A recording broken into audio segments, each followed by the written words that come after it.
How's it going, everybody? Welcome back to another video. Now in today's video, I'm going to go over everything that we can expect to see in the Scarif update that is coming out later this month. And there's been a lot of confusion that I've seen in the community just from in the comments and stuff, and a lot of misinformation that has been spread out there for you guys. So I just wanted to go over everything that you guys can probably expect to see in this update, and go over why you guys shouldn't have your expectations that high going into this update. But before we get in today's video, I want to take this time to thank today's sponsor, which is Raid Shadow Legends. Now, I'm pretty picky with the sponsorships that I take for this channel because I don't want to promote to you guys something that I don't enjoy myself. So when Raid offered to sponsor this video, I was excited because I already play Raid Shadow Legends in my free time. Now, I'm sure that you guys have already heard about it by now from other YouTubers, which is how I found out about it, and I wanted to check it out for myself, and it's actually pretty fun. It's a free-to-play fantasy RPG with tons of customization and tons of characters. And recently, they made it available on PC, so it's playable on multiple devices. So for example, I normally play it on my PC, but you can also play it on mobile. Recently, I took my car to get its tires changed, and I was able to stop playing it on my PC, and I was able to take it with me on my phone, and I could sit and continue my progress as I waited for my car to get fixed. And I really like that you can do that. So recently in the game, I've been going back and I'm trying to level up some of my lower level characters. Here you guys can see there are different bosses that you can fight at the end of some of the levels, and they give you tons of cool rewards when you beat the boss.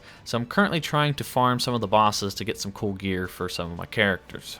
Now, they've recently added a new Battle Pass system for Season 1, and it is live now. Now, I don't normally like Battle Passes, but there's tons of rewards on it, and there is a free reward on every single tier, unlike a lot of other games with Battle Passes. So I actually like this game's Battle Pass. So if you guys want to check out the game, go to the video description, click on the special links. And if you're a new player, you will get 50,000 silver and a free champion. And if you guys want to add me, you can add my nickname, which is Swanee Plays. Now with all that said, let's get right into today's video. So I've been seeing a lot of speculation about what is to come in the Scarif update later this month. I've been seeing a lot of Jin and Krennic talk, I've been seeing a lot of Blaster talk, and I've been seeing a lot of skin and reinforcement talk. Now I'm going to go ahead and tell you guys that I wouldn't get your hopes up too high for Jin and Krennic. Now, based off of every other hero release that they've had in the past, they've always let us know ahead of time. They've never surprised us last minute with an unannounced hero or villain.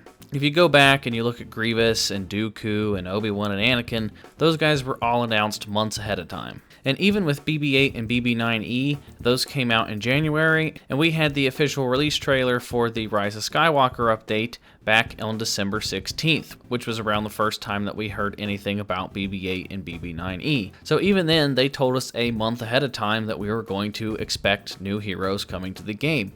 That is to build hype in the community, it's to get everybody talking about the new heroes, it adds a lot of speculation, and it just adds a lot of excitement if they announce heroes ahead of time in the community. Well, we're already in March. We know for a fact that Scarif is coming out later this month, and there has been no indication of Jin or Krennic coming to the game. Now, yes, Jin and Krennic were in Battlefront 2015. They were added in the Scarif update, but I honestly just don't see them coming to the game. I don't see them taking the time to port over those two heroes, and I just don't see that much hype for these two heroes anyway. I haven't seen that many requests for these heroes to begin with. I've seen a lot of like Ahsoka and Ventress and Mace Windu and those kind of heroes being requested, and I haven't seen hardly any Jin or Krennic requests. Now, that's not to say that it's not possible. I guess they could surprise us with two new heroes, but like I said, they haven't surprised us any time before. Why would they suddenly surprise us with Jin and Krennic? If they're not going to surprise us with somebody like Anakin or Obi-Wan, then why Jin and Krennic all of a sudden? So I honestly would not expect two new unannounced heroes within the same month that we get a new update. That and the original trilogy already has more heroes available to it than any other era. When you go and you play co-op, they currently have more heroes available than all the other eras, but they currently have less reinforcements. When you play as the Rebels, you have the option to choose between Luke, Lando, Chewbacca, Han, or Leia. And then when you play for the Empire side, you can choose between Darth Vader, Iden, Bossk, Boba Fett, and Emperor Palpatine.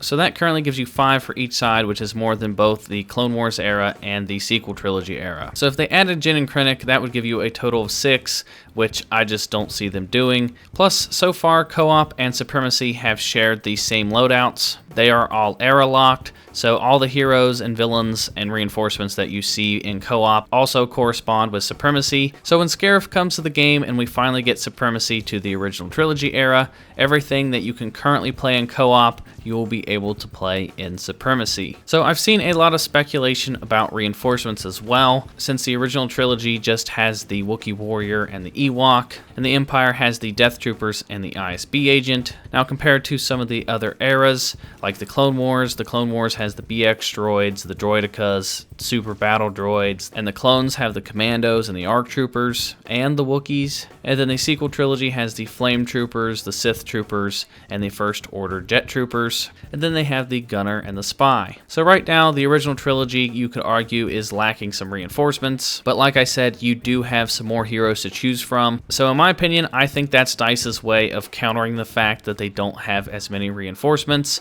I think they're just going to stick with the Ewok and the ISB agent, and then they'll give you one extra hero to choose from that list. Now we also have to keep in mind that they're not adding the ship phase to Supremacy for the original trilogy era. There will be no ground phase and then going up to the ship phase. It will just be a ground phase. Now we don't know if DICE is adding any twist to this. We don't know if there's going to be any new stipulations to switch it up and make it more interesting. So maybe having more heroes running around on the battlefront is their way of mixing it up. Maybe if we don't have a ship phase, maybe they'll let 5 heroes running around on the battlefront at the same time, instead of the normal 2 or 3 that you would see in the other eras on Supremacy. But that's just a guess on my part. So honestly, I would like to see some reinforcements. If we were to get any reinforcements, my number one guess would be the security droid for the Empire. That would make the most sense. It's from Rogue One. They were even seen on Scarif. They would be pretty big in size, and they would make a lot of sense to be considered an enforcer, and they could go alongside the Death Troopers. And then for the Rebels, there's a number of different things that they could add. They could either add a new reinforcement such as another spy,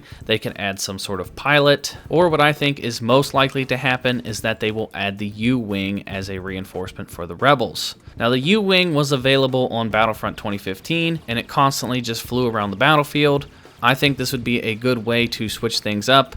If Supremacy does not have a ship phase, this will give the Rebels a little bit of help with an artillery, kind of like how the ATTE is on Flucia for the clones. The U-Wing gunship would be available for the Rebels on Scarif. Now currently the U-Wing gunship is only available on one map, and it's only available during one phase. It's available during the 3rd phase of Yavin, so it is very situational. You almost never see the U-Wing gunship since it's only available on one map, and the U-Wing was introduced in Rogue One, and it was used on Scarif in the movie, so I think it just makes the most sense to see the U-Wing be added to Scarif. So after the U-Wing, I think the thing that we can expect the most coming to Scarif will be new skins. We haven't had any new skins for the classes added in a long time, and the original trilogy era has never had any new skins added at all. So I think the obvious choice here is that we would get the Shore Trooper. The Shore Trooper makes the most sense, it's almost guaranteed. The Shore Troopers are already in the game. You can see them in the final mission of the campaign when you play as Kylo. You spawn in on Scarif Beach and you have to fight off a couple Shore Troopers. That, and it makes sense for the map. Kind of like how on Hoth, all your troopers are changed to match Hoth. I think the same will happen with Scarif. I don't know if they're going to let you choose Shore Troopers on every single map, but it's almost guaranteed that they're going to come to Scarif, since that is primarily what the Stormtroopers wore in the movie. And then the second thing, which is probably almost guaranteed at this point, is some sort of new hero skin. We've not received any new hero skins since December, and it has been heavily hinted at over the past couple months by Ben that we are due for some villain skins. Now this does not by any means confirm that we are going to get a Darth Maul skin, but recently Ben has been tweeting out a number of GIFs that have all been related to Darth Maul. Now Ben has been known in the past to hint at different things with different GIFs and stuff, and if you put 2 and 2 together, he said a couple months ago that we needed some more villain skins, and now recently with the talk of this newest update, he's been tweeting a lot of Darth Maul. So Darth Maul is alive during the original trilogy era. He is technically alive during the events of Rogue One,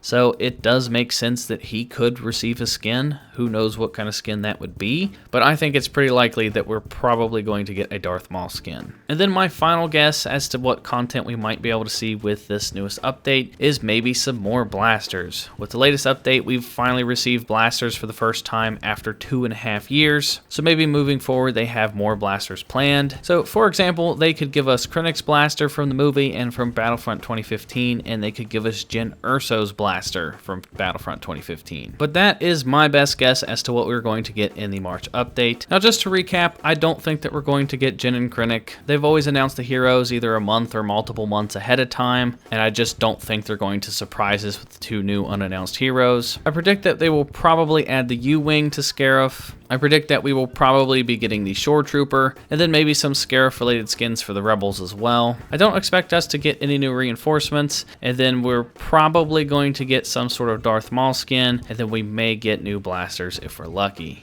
And then they will probably have multiple variations of Scarif for Heroes vs. Villains and for Supremacy. But that is going to do it for my predictions on what I think we're going to get for this next update. Let me know what you guys think down in the comment section down below. What would you guys like to see come to the Scarif update here at the end of the month? And then if you guys enjoyed this video, please give it a thumbs up. Be sure to check out another video. And that's going to do it for me, guys. And I'll talk to you all in the next video.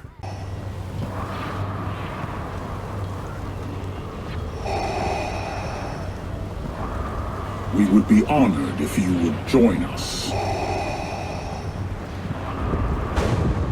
You cannot resist